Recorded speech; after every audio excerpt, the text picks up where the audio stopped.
Herzlich willkommen zu einem weiteren Video. Heute geht es um die Bremsleitung beim Mercedes. Der TÜV hat gesagt, so nicht, also machen wir sie neu. Let's go!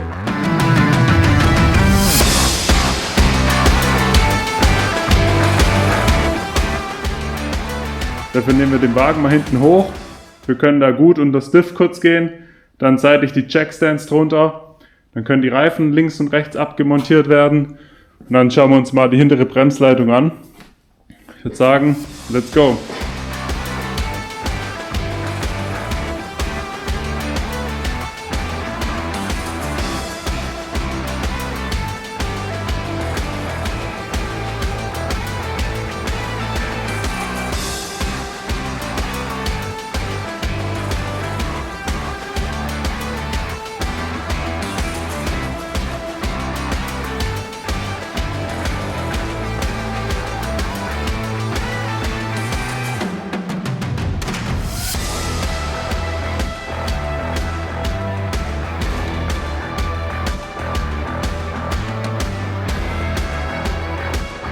Jetzt muss hier die Rathausverkleidung raus. Hauptsächlich geht es darum, die Bremsleitung, die rüber geht, auf die andere Seite zu erneuern. Weil die geht einmal hier oben an der Karosserie entlang. Hier sieht man schon, und die ist stark verrostet. Also Rathausschall jetzt erstmal raus.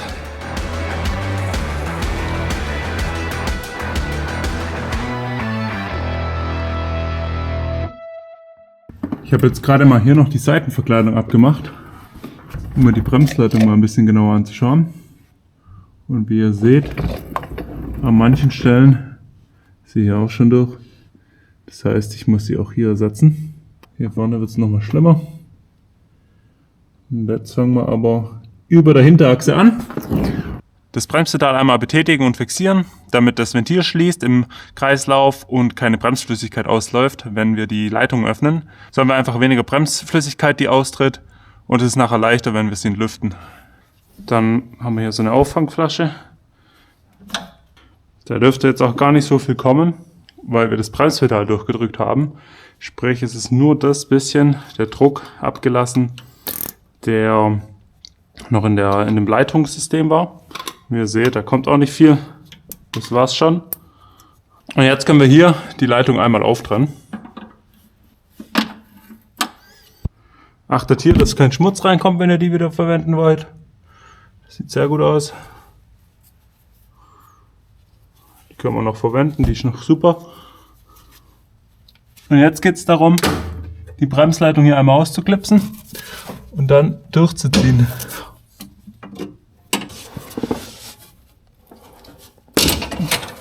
So, und jetzt kommt er von der Radseite hin. Jetzt ist halt die Sache, jetzt müsst ihr die eigentlich einmal auftrennen.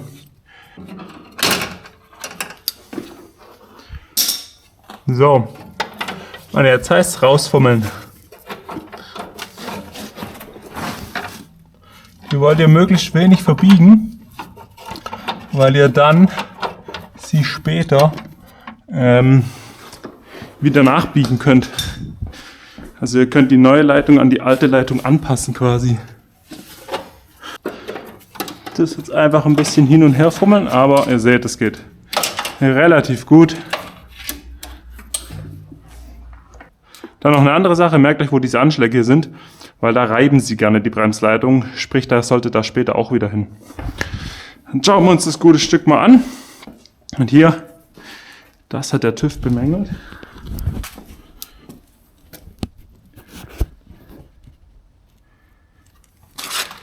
Ich denke, man sieht es auch sehr gut. Die ist einfach durch, die Leitung. Dann haben wir jetzt hier einmal die neue Leitung, die rollen wir jetzt erstmal ab. Und dann gleichen wir die neue Leitung an den entsprechenden Kurven an die alte Leitung an und können sie dementsprechend wieder einbauen. Dann gibt es hier noch einen anderen coolen Trick, und zwar könnt ihr mit Kabelbindern eure neue Leitung an die alte Leitung anbinden und sie dann einfach parallel dazu quasi biegen.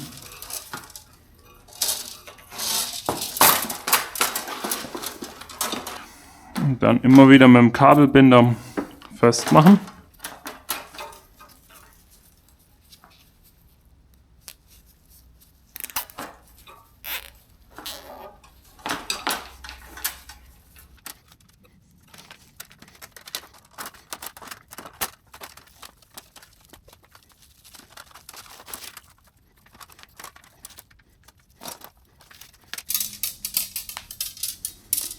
So.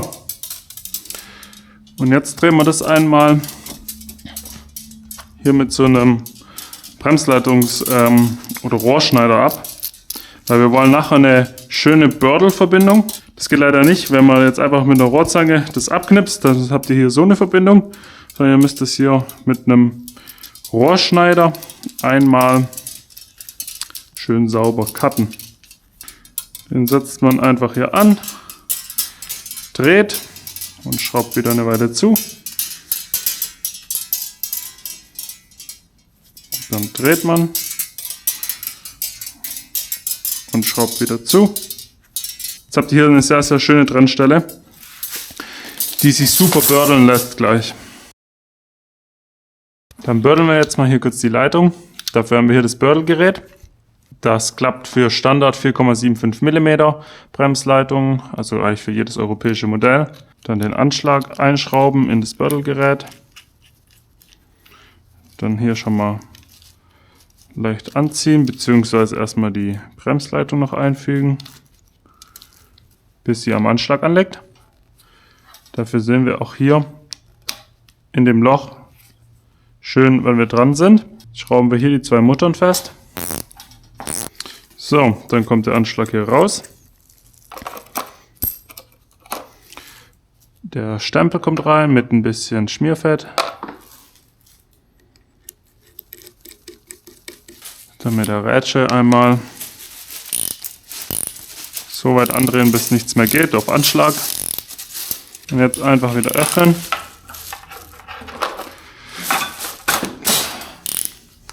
Dann den Bördeldown raus.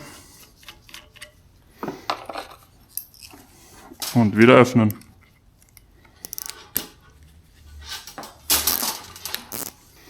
So, dann einmal ganz aufschrauben. Beziehungsweise so weit halt, dass ihr die fertige Bördelung rausnehmen könnt. So.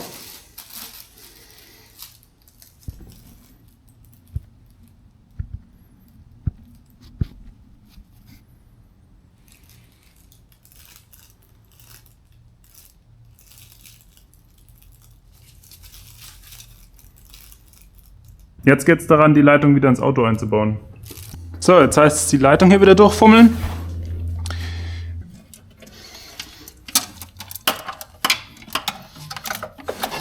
So, wie immer ein Gefummel natürlich, aber es hat geklappt. Die Bremsleitung ist hier an der richtigen Stelle. Jetzt schließen wir sie an.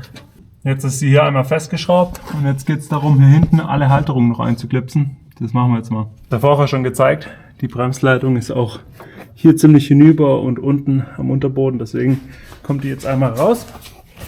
Ich habe hier dafür die Unterbodenverkleidung schon abgemacht. Dafür muss relativ viel weg. Und jetzt können wir die auch wieder einfach hier so ausklipsen. An der Vorderachse hat es hier wunderbar Platz. Da ist hier einmal das Federbein und hier hinter der Radhausschale ist wunderbar Platz. Und hier ist die Leitung noch super. Hier oben, naja, okay. Das machen wir dann mal wann anders. Aber noch echt in Ordnung. Das heißt, da trenne ich sie jetzt auf und dann machen wir da den Verbinder hin. So, perfekt aufgetrennt. Und jetzt können wir die hier rausfriemeln. Da ist das gute Stück. Ja, wir sind schon hier kurz vor Bruch, würde ich fast schon sagen. Ja, und durch ist sie. Krass, okay. Jetzt haben wir hier auch die zweite Bremsleitung an die alte angepasst. Und die bauen wir jetzt ein wieder. Jetzt kommt hier die neue Leitung von hinten nach oben. Und jetzt tun wir die hier unten noch einmal festklipsen und dann zeige ich euch hinten, wie es weitergeht. So, dann müssen jetzt hier noch die Gummis hin, weil die Bremsleitung reibt. Die von vorne kommt die neue hier an der Karosserie, damit es geschützt ist. Ich habe noch ein zweites, das kommt eigentlich da davor. Das mache ich dann auch gleich noch ran. Und jetzt geht es weiter hier, die nach oben zu meiner Verbindungsstelle zu legen. So sieht der fertige Verbinder jetzt aus. Kommt das jetzt hier einfach so drüber. Und dann ist es auch ein bisschen geschützt. Perfekt, weiter geht's. Jetzt die Bremsleitung hier ist wieder wunderbar. Geht auf die andere Seite rüber. Auf der anderen Seite habe ich jetzt die Bremsleitung auch nochmal neu gemacht. Beifahrerseite geht über den Verbinder. Die Fahrerseite geht direkt einmal nach unten entlang, kommt dann hoch und geht hier über den Verbinder dann weiter eben. Alles neu, jetzt lüften wir noch und dafür zeige ich euch, wie es geht. Dafür die Bremsfixierung lösen. Und zwar habe ich hier so ein Lüftungsgerät, das ist eigentlich nur eine Pumpe, die den Druck hält, mit dem entsprechenden Adapter für den Ausgleichsbehälter. Dann kommt bei mir hier SL6.4 oder .4 Plus zum Einsatz. 1 bis 1,5 Liter benötigt man ungefähr bei dem W204. Der wird aufgeschraubt, da könnt ihr auch hier den abmachen, erst draufschrauben. So, und jetzt heißt es pumpen, bis man ungefähr so 2 Bar hat. Wir fangen hinten rechts an, dann einmal die Flasche ran machen und einmal aufmachen. So, schauen wir mal, ob wir vorne Druck haben. Wenn nicht, pumpt man da ein bisschen nach. So, normalerweise macht man das abhängig von der Farbe. Das heißt, wenn das jetzt hier eigentlich heller wird, dann hört man auf. Sieht man ja schön hier am Schlauch. Dann war es das jetzt hier hinten rechts auch schon. Gleiches Spiel wie gerade. Man sieht, es war jetzt gerade das, was noch hier in dem Schlauch drin ist. Und jetzt läuft es erstmal durch die Leitungen durch. Und es dauert kurz. Und jetzt fängt es langsam wieder an zu laufen hier. Ich habe jetzt alle 4 Bremsen einmal entlüftet und jetzt heißt es einmal die Bremse ein bisschen durchtreten, damit Bremsdruck aufgebaut wird. Gerne auch bei laufendem Motor und dann nach Leckagen suchen am besten.